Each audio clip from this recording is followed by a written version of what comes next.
Well, we're going to begin this quick little video look with the webmail.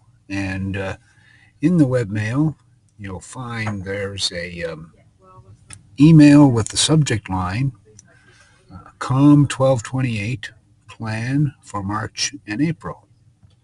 As you probably realize, even though March and April look like 2 full months, there are a number of times when we won't be here, and that'll mean that we'll have to be smart about the times that we are here. In that email, there's a little calendar which identifies when the important labs, assignments, and tests are scheduled. And underneath the graphic is a table which lists the important labs, tests, and assignments with their value. So that's the information that you'll need to plan the next couple of months. The customer service reflection assignment is the next one that we'll be looking at.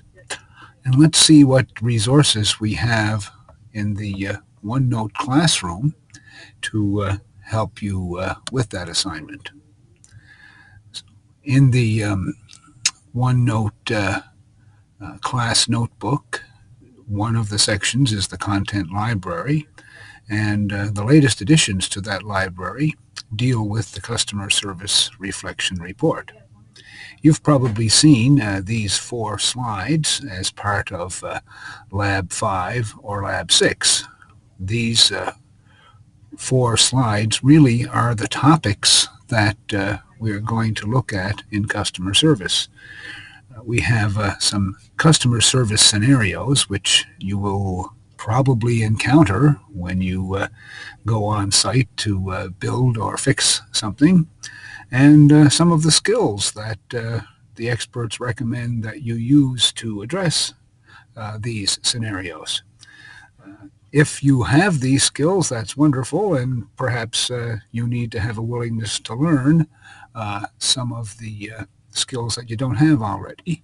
The apprenticeship agency has a list of 6 steps that you can look at to see which ones you would use to learn those customer service skills.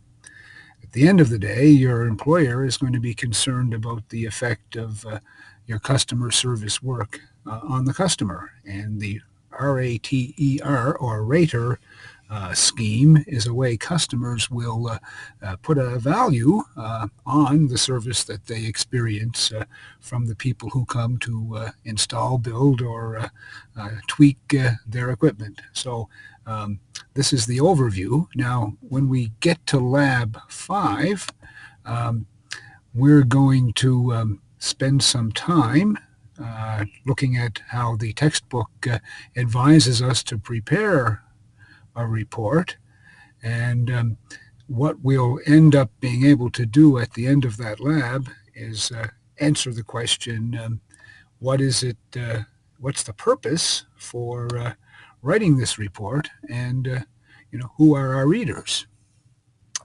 Okay, after Lab 5, we will then move to Lab 6, and we understand, of course, that the most important part of our report is the body, and the body can be broken down into headings, much like the lab report.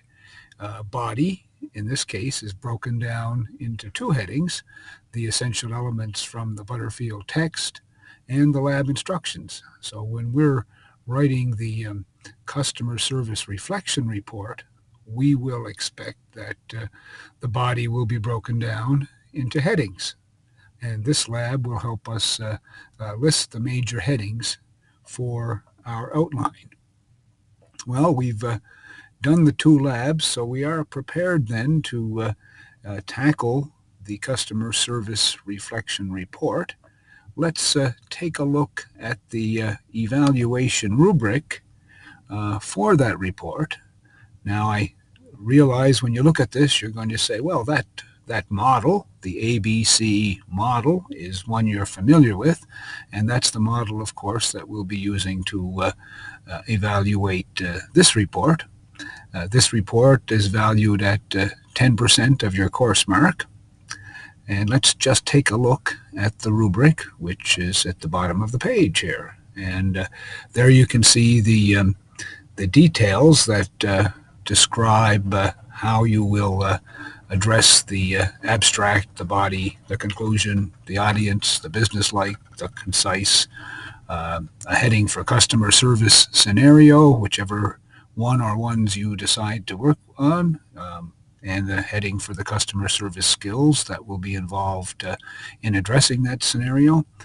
The another heading in which you'll be able to describe the learning you went through to learn those skills, and when this is applied to the customer, what change would you expect to see in the rater scheme for that customer?